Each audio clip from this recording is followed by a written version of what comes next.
Salam, hər vaxtınız xeyir olsun əziz tamaşaçılarımız. Naxçıvan televiziya və radio verilişləri Kapalı Səhmdar Cəmiyyətini ilə Naxçıvan Dövlət Universitetinin bircə layihəsi olan psixoloji söhbət verilişində hər birinizi xoş gördük. Əziz tamaşaçılarımız, bugündən etibarən ayda bir dəfə sizinlə görüşəcəyik psixoloji söhbət verilişində. Bu verilişdə ailə-daxili münasibətlərdə psixoloji problemlərdən söhbət aparacağıq. Biz bilirik ki, ailə-daxili münasibətlər bütün dövrlərdə aktual olmuşdur. Yəni bu baxımdan ki, ailə-daxilində olan münasibətlər ailədə böyüyən körpə, yaşlı uşaqlara mənfi təsir göstərərək onlar böyük travma ilə böyüyürlər. Və bu travma nəticəsində onlar böyüdükcə onlar özlərində həyatlarını sevgi verə bilmirlər, insanlarla düzgün ünsiyyət qura bilmirlər, aqressiv olurlar, tənhalığı daha çox sevirlər. Bu baxımdan istədik ki, bu mövzu ətrafında qonaqlarımızla və Naxçıvan Dövlət Universitetinin Psixologiya Fakültəsinin tələbələri ilə bir aydınlıq gətirək.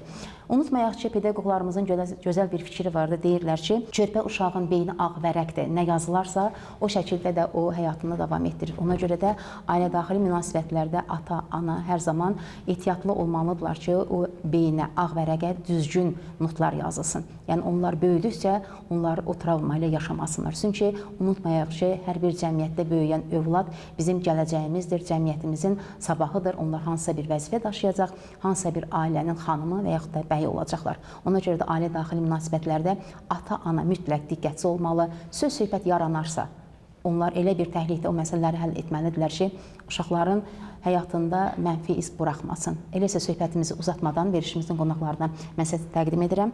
Məndən sağda əyləşən, həm də mənimlə bərabər layihənin rəhbəri, psixologiya üzrə fəlsəfə doktoru Səfay Quliyev, Naxçıvan Dövlət Universitetinin müəllimi, pedaqojika üzrə fəlsəfə doktoru Solmaz Zafarova, Naxçıvan Dövlət Universitetinin müəllimi, psixoloq Nurayna Gülməmmədli və Naxçıvan Dövlət Universitetinin Psixologiya Fakültəsinin tələbələri iştirak edirlər. Səfər mənim ilk olaraq, söhbət ailə-daxili münasibətlərdən getdi.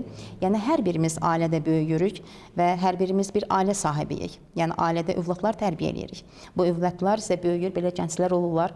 Onlar həyatda özləri üçün mütləq yaxşı bir yol cızmalıdırlar. Bu baxımdan istəyərdik ki, o ailə-daxili psixologiya dedikdə biz nə başa düşürük? Niyə bu ailə-daxili münasibətlər yaranır? Çox sağ olun Aybəniz xanım. Əslində mövzu günümüz üçün çox aktual bir mövzudur və layihənin də işinə uğurlar arzulayıram bu arada. Çünki cəmiyyətimiz üçün sözün həqiqi mənasında çox vacib olan bir layihədir. Biz efir vasitəsilə düşünürəm ki, daha belə deyək, geniş bir arealda, daha geniş bir insan toplumuna çata biləcək. Ailə-daxili münasibətlər, münasibətlərin daha, belə deyərdim, mürəkkəb bir formasıdır. Çünki niyə mürəkkəb formasıdır? Bu münasibətlər digər işgüzar münasibətlərdən fərqlənir. Yəni, biz düşünə bilərik ki, əslində işgüzar münasibətlərdə də fərqli-fərqli insanlar bir-biri ilə münasibətlər qururlar. Ailə-daxili münasibətlərdə isə biz ilkin olaraq ailənin formalaşması mərhələsində bu mərhələdə yeni bir şəxsin, yəni bizim ailəmizin içindən olmayan bir şəxsin ailəyə qatılması, bu münasibətlərə qoşulması, eyni ilə də həmin şəxsin yeni münasibətlərə qoşulması prosesi baş verir. Və ailə-daxili münasibətlərin mürəkkəbliyi də buradadır ki, burada sadəcə olaraq iki şəxsin və yaxud da valideyn-övlad münasibətlərindən söhbət getmir. Əgər biz Azərbaycan ailəsindən danışırıqsa, burada bizim ailə-daxili münasibətlərin, belə deyərdim ki, çevrəsi daha genişdir. Çünki burada ailədə nə qədər insanlar varsa, ata, ana, yəni qaynana-gəlin münasibətləri, qaynata-gəlin münasibətləri, baldız və yaxud da deyək ki, qayın-gəlin münasibətləri. Hamısı o ailə-daxili münasibətlərdə cəmlənir. Yəni bunların hamısı bir, belə deyək də, münasibətlərin nə qədər əslində mürəkkəbliyini ortaya qoyur və digər tərəfdən münasibətlərin bəzi hallarda o müəyyən problemlərə çevrilməsinin də səbəbi burada emosional münasibətlərin daha çox üstünlük təşkil etməsidir. Çünki digər münasibətlərdə biz bunu emosionallıqdan daha çox işgüzar və digər münasibətlər görürük. Amma ailə-daxili münasibətlərdə insanlar ailənin emosional dəyərlərinin daha çox, belə deyək də, təhlil olunması fonunda baxırlar bu məsələyə. Ona görə də burada emosionallıq ailə-daxili münasibətlərin artıq mahiyyətini ortaya qoyur. Ona görə də ailə-daxili münasibətlər, qeyd etdiyim kimi, daha mürəkkəb bir münasibətlər sistemidir və bu sistemin düzgün qurulması üçün, sistemin yerinə vaxtında, belə deyək, oturması üçün və ilk olaraq münasibətlərdə, yeni münasibətlərin qurulmasında burada bir alışma və uyuşma prosesinin vaxtında norma daxilində düzgün deyək ki, baş verməsi üçün mütləq şəkildə bizim insanlarımız, bizim ailə quran insanlarımız, həm də ümumiyyətlə ailəyə yeni bir insanı qəbul edən o ailə toplumu, ailə birliyi bu sahədə mən düşünürəm ki, maarifli olmalıdır. Bu gün söhbət elə ailə daxili münasibətlərdən getdiyinə görə bu vurğulamaq istəyərdim.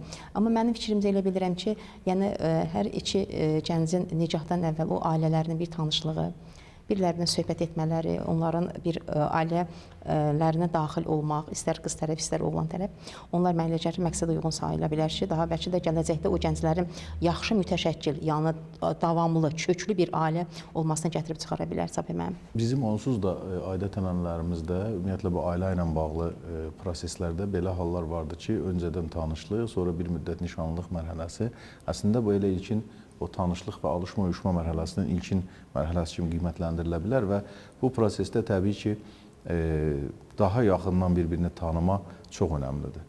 Çünki dövr olaraq biz bir artıq müasirlik, dəyişmə prosesinin şahidiyik və əvvəlki dövrlərdən fərqli olaraq indi insanlar bir-birinin belə deyək, xarakter xüsusiyyətlərinə daha çox bələd olduqdan sonra o münasibətlərə qoşulmaq istəyirlər. Ona görə də adaptasiya mərhələsi əlbəttə çox mühüm bir mərhələdir. Solmaz müəllim, növbəti sualı sizə vermək istəyərdim. Həm də sizin, səhv etmirəmsə, siz elmi işinizdə, yəni bilirik ki, biz pedaqogika üzrə fəlsəfə doktorusunuz, yəni elmi işiniz də bu ailə daxili münasibətlərlə bağlıdır.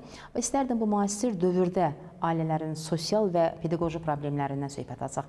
Yəni bu sualı ona görə qoyduq ki, bilavasitə sizin elmi işiniz bundan bağlı olduğuna görə, yəni bir araşdırıcı kimi. Buyurun. Sağ olun Aybəniz xanım. Ümumiyyətlə götürsək, bütün dövrlərdə ailənin həm pedaqoji, həm də sosial problemləri vardı, mövcud olubdur. Və bu daimi olaraq, inkişafla əlaqədar olaraq da dəyişibdir. Müasir ailələrdə əsasən qarşılaşdığı sosial problemlərin inkişafı əsasən texnikanın yayılması və dəyərlərin dəyişməsi ilə daha çox əlaqədar olan bir məsələdir. Bundan daha çox da mürəkkəbləşir bu iş. Bu problemlər həm valideynlərin, həm də uşaqların həyatına bilavasitə təsir göstərir. Biz bunu həm sosial problemlər olaraq, həm də pedaqoji problemlər olaraq ələ alsaq, sosial problemlərə aiddir boşanmaların sayının artması, müxtəlif səbəblərdən ailələrdə boşanmalar olur və bu da uşaqların tək valideynlə böyüməsi, onun tərbiyəsində, gələcək həyata hazırlanmasında müəyyən problemlərə özü ilə bərabərində gətirir. Bu, müasir dövrdə bunun sayı daha da artıbdır. Boşanmanın normal bir hadisə kimi qəbul edilməsi, bu vəziyyətin daha da yüngülləşdirilməsi deyək, ailələr tərəfindən, xüsusilə də böyüklər tərəfindən bunun sayının daha da artmasına səbəb olubdur. İkinci olaraq maddi belə deyək, vəsaitlər və iş həyatı da təsir göstərir. Ailədəki sosial problemə, ailədə maaşın az olmasıdır, iş bölgüsünün düzgün aparılmamasıdır. Məsələn, əvvəlki dövrlərdə baxsaq, ənənəvi ailələrdə qadın ana rolunu oynayır, evdə ancaq uşağın təlim-tərbiyəsi ilə məşğul olurdusa, bu gün belə deyil. Bütün onun, qadının da özünün iş həyatı var və ailənin iqtisadi problemlərini bölüşdürür və burada kişilərin köhnə fikirli qalması, ailələrdə ataların köhnə fikirli qalması istər-istəməz ailədə müəyyən problemlər yaradır. Texnologiyanın təsiri və ailədə ünsiyyətin azalması da sosial problem kimi götürə bilərik. Burada texnologiya ailələrə həddindən artıq çox təsir göstərir. Ailə üzvləri, ata olsun, ana olsun, uşaqlar olsun, sosial şəbəkələrdə daha çox vaxt keçirmək istəyirlər. Onlara bu daha çox maraqlı gəlir. Bu da istər-istəməz ünsiyyəti azaldır. Ünsiyyət azaldıqca da ailədəki konfliktlər daha da artır. Nəsillərarası konfliktlər də buna təsir göstərir. Bu, Çapay müəllim qeyd elədi, ailə üzvlərinin arasındakı o münasibətlərdəki anlaşılmamazlıqlar da bura aid ola bilər. Həm də müasir və ənənəvi dəyərlərin arasındakı münasibətlər də istər-istəməz o mənəvi dəyişikliklərdə problem yaradır. Ailə dəyərinin zəifləməsi də sosial problem kimi qeyd olunur. Burada ənənəvi ailə modeli dəyişir, üzvlər arasında hörmət, qayğı, bunlar əvvəlki ailələrdəki kimi çox deyil. Bu da sosial problem olaraq ailənin formalaşmasına təsir göstərir. İsmail Əliyevin pedaqogika kitabında ailənin pedaqoji problemi kimi kosmopolitan toy adət-ənənələrində ailənin bir problemi kimi götürübdür. Həqiqətən də müşahidə etdikdə görürük ki, toy nə üçün lazımdır? İki gəncin daha xoşbəxt ailə qurması üçün lazımdır, amma o qədər belə deyək, bizim adət-ənənələrimizə, milli dəyərlərimizə uymayan nüanslar daxil edib ki, bu toy adət-ənənələrin içərisinə bu istər-istəməz müəyyən problemlər yaradır. Nə etmək lazımdır ailə bağlarını gücləndirmək üçün, bu problemləri aradan qaldırmaq üçün texnologiyadan balanslı şəkildə istifadə etmək lazımdır. Baxılmalıdır, müəyyən texnologiyadan istifadə etmək deyə bilmərik. Çünki bilirik ki, müasir dövr onu tələb eləyir artıq. Müəyyən sosial şəbəkələrdə istifadə etmək müəyyən proqramlar vardır ki, onlar hətta gənclərin təhsilində, formalaşmasında böyük rol oynayır. Ona görə bunu qadağan edə bilmərik hər kəsin istifadə etdiyi bir şey, amma balanslı şəkildə istifadə etmək üçün şərait yarada bilərik. Təhsil və tərbiyənin daha diqqətli yerinə yetirmək, uşaqların təhsilinin və tərbiyəsinə daha çox diqqət ayırmaq və xüsusi yanaşmaq lazımdır. Psixoloji dəstək almağı bir çox ailələr faciə hesab edirlər bunu. Psixoloji dəstək almağı normallaşdırmaq lazımdır. Çünki artıq bir yerdə əvvəlki dövr deyil. Bir yerdə valideynlərin gücü çatmır, həmçinin məktəbdə müəllimlərin də gücü çatmır. Ona görə də psixoloji dəstək almağı normallaşdırmaq lazımdır. Ailələrdə valideynlər o ailə prinsiplərini, o ailə modelini düzgün tənzimləyə bilmirlər. Amma mənə elə gəlir ki, belə aydın oldu, sizin cavabınızda mənə elə belə aydın oldu ki, yəni ilk əvvəl elə valideynlərin özləri psixoloquna söhbət aparmalıdırlar. Ki, mən nə etməliyəm? Mən hansı şəkildə ailəmi idarə etməliyəm? Mənim uşaqlarım sosial şəbəkələrdən necə istifadə etməlidirlər?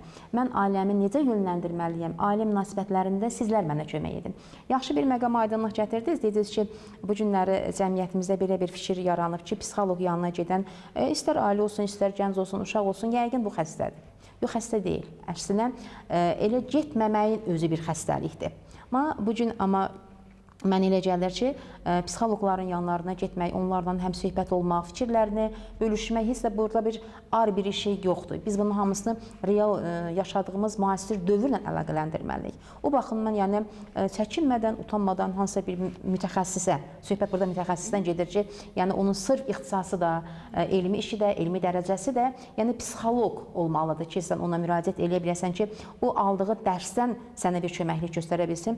Nə yaxşı olar ki, bugün gənclərimiz, ailələrimiz psixoloqlara müraciət etsinlər. Və təbii ki, bizim ən mühüm məsələlərimizdən biri ailə qurmazdan əvvəl biz ailəyə hazır olmalıyıq. Xüsusilə gənclərimizin bu mərhələdə çox ciddi bir hazırlığı olmalıdır. Niyə hazırlığı olmalıdır? Biz indi televiziya qarşısında bizi izləyən tamaşaçılarda sual yarana bilər ki, bu maarifləndirici verilişlər yox idi. Deyək ki, məsələn, ailə ilə bağlı kitablar, psixologiya ilə bağlı kitablar yox idi. Bizdə yaxşı ailələr yox idi mi? Təbii ki, var idi.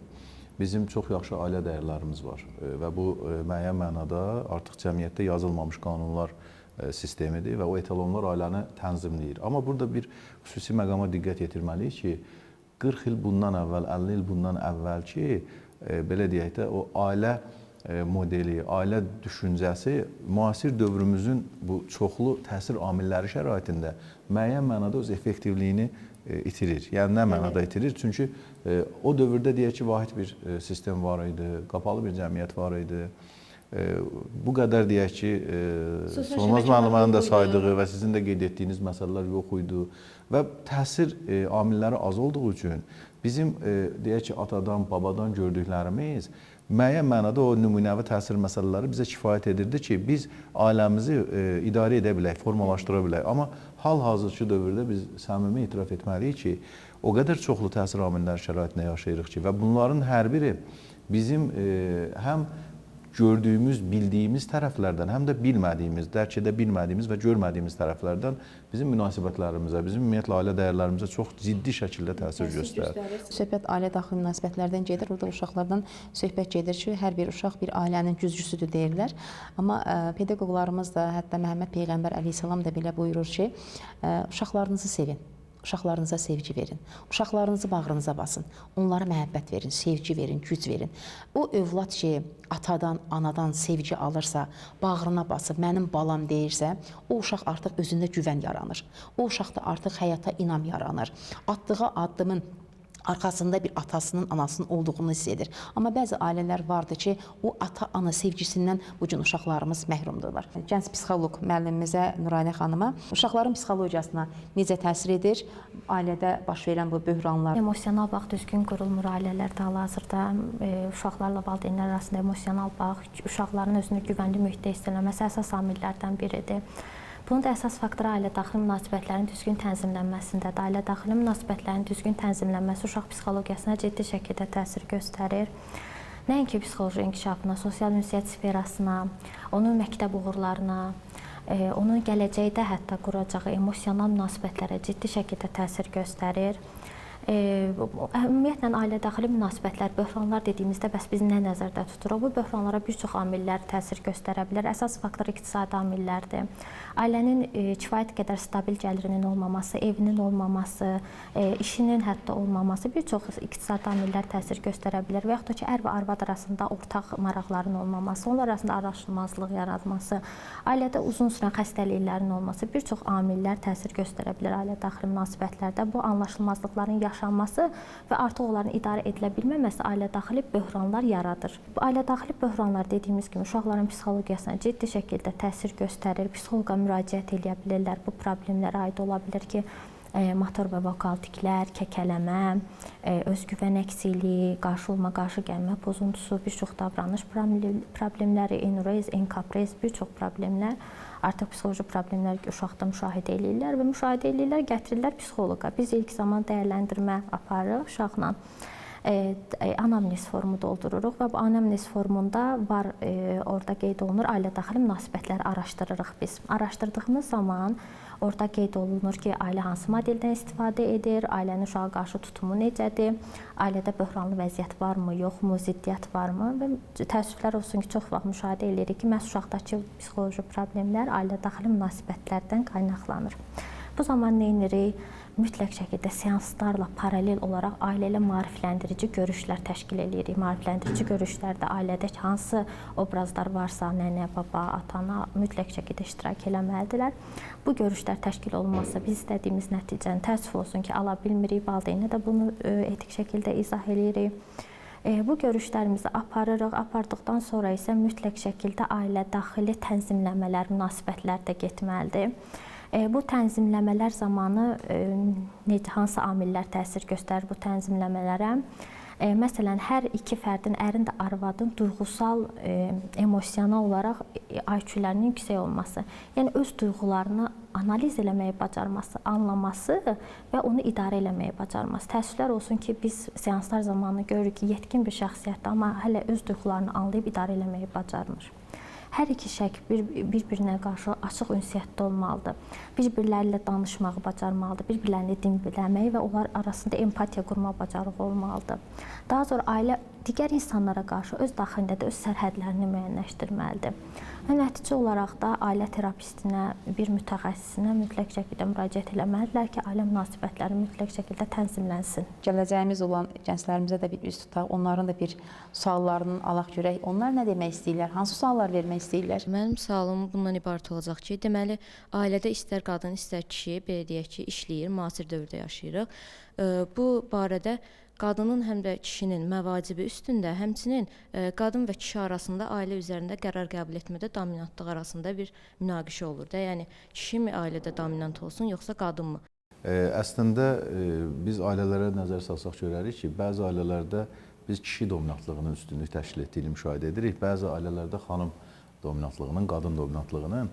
Təbii ki, burada bir uzlaşma prosesi baş verməlidir. Yeni qurulan ailələrdə burada bir mənlərin savaşı dövrü başlayır. Çünki orada hələ hər kəs özünü təsdiq etməyə başlayır. Hansı ailələrdə ki, bunlar biraz daha gecikmələrlə olur. Təbii ki, onlarda da sonluq yaxşı nəticələnsə də, amma bir uzun müddət deyək ki, bu öz təsir effektini göstərir. Nədən qaynaqlanır və niyə baş verir?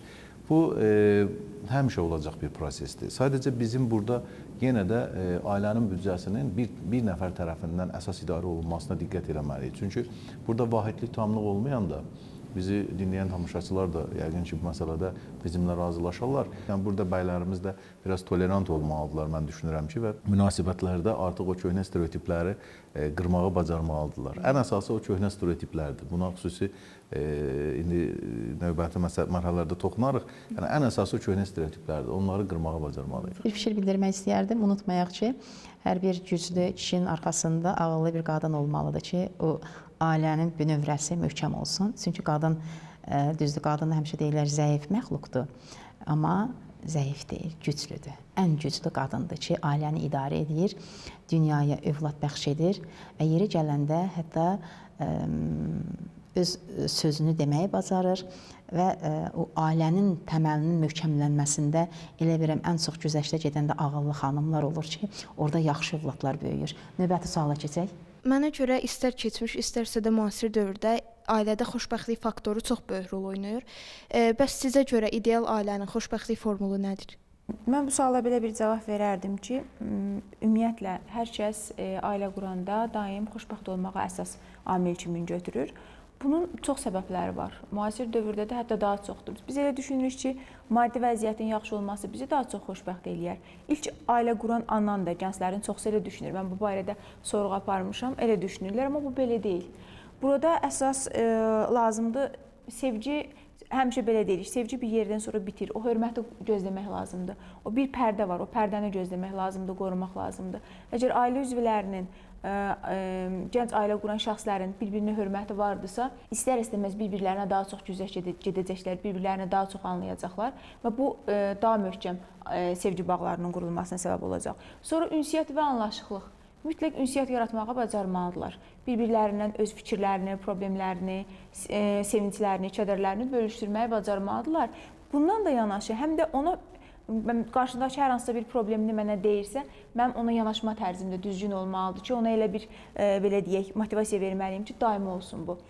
Sonra birlik və dəstək lazımdır. Mütləq birlik şəklində. Bir-birlərinə köməklik göstərməlidirlər. Ailədə gənclərin ailə böyüklərindən münasibəti necə qurulmalıdır? Xüsusilə də gəlin-qaynana münasibətləri necə təşkil edilməlidir? Ailədaxil münasibətlərin tənzimlənməsində ümumiyyətlə gənc evlənən gənc çiftin onların ailəsi arasındakı münasibətlərin tənzimlənməsi əsas faktorlardan biridir.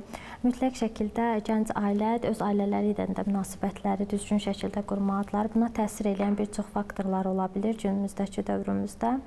Qaynana ilə gəlin arasındakı münasibətlər psixologiyada ən aktual münasibətlər, keçmişdən bu günə qədər ən aktual münasibətlər arasında qalırdı, mövzular arasında qalıb. Qaynana üçün gəlin münasibətlərinin tənzimlənməsinin əsas faktorlarından biri də məhz onların bir-birinə qarşılıqlı hörmətin qurulması, onların şəxsi sərhədlərinin əvvəlcədən müəyyənləşdirilməsidir. Mən bayaq da vurğuladım bunu. Hər iki tərəf öz duyğusal, emosional IQ-lu yüksək olduqları zaman, yəni öz duyğularını idarə edib anladıqları zaman onlar çox gözəl şəkildə anlaşırlar, münasibət qururlar. Lakin fərqli şəkildə ziddiyyətlər yarandığı müddətdə biz nəyi müşahidə edirik? Onlar arasında emosional bağın zəif olması, onlar arasında hər iki tərəfin də öz emosiyalarını anlaya bilməməsi, ikisinin də daha çox avtoritet kimi formalaşması və bir çox amillər bura təsir göstərir. Hər iki tərəf bir-birinə mütləq şəkildə hörmət göstərməlidir. Hər iki tərəf bir-birlərinin duyğu və düşüncələrini önəmsəməlidir. Hər iki tərəf öz sərhədlərini müəyyənləşdirməlidir və bu sərhədlərə hörmətlə yanaşmalıdır mütləq şəkildə. Və bir çox faktorlar qaynana-gəlin münasibətinə təsir edən əsas amillərdən biridir. Günümüzdə əsas problemlərdən biri də məhz qaynana elə vaxt olur ki, ailəni idarə eləməyə çalışır, yeni qurulan ailəni idarə eləməyə çalışır. Belə bir fakt da var ki, əslində oğlan elə bir ailədə böyüyüb ki, məsələn, qadın hegemondur və qadın ailəni həmişə idarə eləyib. Bu zaman oğlan da şuuraltı elə bir qadını seçir ki, o onu idarə eləsin. Və qadın da ümumiyyətlə ailəni idarə elədiyi zaman bu idarəçi olan qaynananın xoşuna gəlmir. O da ailəyə müdaxilə eləməyə başlayır, münaqişələr yaranmağa başlayır. Əslində qurulan ailəni oğlan belə görüb, belə formalaşdırır və belə də davam elətdirir əslində. O şəkildə də davam edir ki, problemlər yaranır. Bu istəyərəkdən baş vermir, şuuraltı şəkildə yaranan bir prosesdir. Şuuraltı şəkildə elə bir qadını seçir və belə bir qadının seçilməsi yenə münaqişəyə səbəb olur. Mən düşünürəm ki, bu sözlərə və kəlmələrə olan münasibətimiz artıq dəyişməlidir. Yəni biz gəlin, qaynana, baldız, qayın, qaynata bu sözlərə kürəkən olan münasibəti məncə dəyişməliyik. Çünki əvvəldən, lap əvvəllərdən artıq bu sözlərə qarşı münasibətlər elə formalaşıb ki, məsələn, nəzər salsaq bir məsələyə, deyək ki, əslində həmin gəlin dediyimiz şəxs, qaynana dediyimiz şəxs, gəlin həm bir də onları biz ana və qız obrazında canlandırırıq. Eyni şəxslərdir, elə deyilmi? Yəni, eyni qız həm gəlindir, həm bacıdır, həm baldızdır, həm anadır. Mənə elə gəlir ki, bəzi ailələrdə bu özünü göstərir. Mütləq əgər bu oğlan həyatına bu xanımı alırsa, ondan ömür sürəcəksə, elə ilk qaynananın o qıza sevgisi olmalıdır ki, ailə yaxşı möhkəmlənsin. Çünki bəzi hallarda görürsünüz ki, oğlanlar öz sevgisi uğrunda mübarizə aparırlar. O qızla ailə həyatı qururlar və sonra isə problemlər artmağa davam edir. Bax, ortaq məxrəzdə nə başa düşdünüz gənclər? İndi isə mən sizə sual verirəm. Deməli, bildiyimiz kimi ailə fərdlərin birliyi cəmiyyətin əsas strukturudur. Hansı ki, hər bir ailədə övlad ilk dünyaya gəldiyi dövrdən həmin ailədə formalaşır, həmin ailədə tərbiyə olunur. Necə deyilir, ailə uşağın ilk məktəbidir. Hər bir ailədə uşaqlar gələcək üçün şəxsiyyət kimi formalaşır və uşaqların gələcək üçün bir şəxsiyyət kimi formalaşmasında məhz elə əsas və ilk faktoru ailədir. Lakin təəssüflər olsun ki, müəllimlərimiz də qeyd etdiyi kimi, bu günün ən aktual problemlərindən biri də məhz ailə daxili problemlərdir. Və bunlara təsir edən bir neçə amillər var. İqtisadi amillər, sosial amillər, psixoloji amillər. İqtisadi sabitlik, yəni maddi sabitlik ailədə nə qədər yaxşı olarsa, həmin ailədə o qədər rahatlıq, o qədər güvən yaranır və bunun əksinə də nə qədər maddi gəlir aşağı olarsa, maddi sabitlik pozularsa, bu da öz növbəsində ailə daxili konfliktlərə, ailə daxili münaqişələrə gətirib çıxara bilir. Həqiqətən də yaxşı tanımayanda onlar arasında problemlər yaranır. Ailədə ya qadın və ya kişi həmişə konflikt olan zaman biri geri addım atmağı, güzəştə getməyi mütləq ki, bacarmalıdır. Bacarmayan zaman ikisi də savaşanda artıq müəyyən bir nöqtədə heç bir arasında hörmət qalmır. Ya qadın ya da kişi bu pərdəni aradan qaldırır və qadın və kişi arasındakı münasibəti, konflikti müharibə kimi götürsək, burada biz heç vaxt qalib götürə bilmərik, amma mütləq ki, burada bir məğlub olacaq.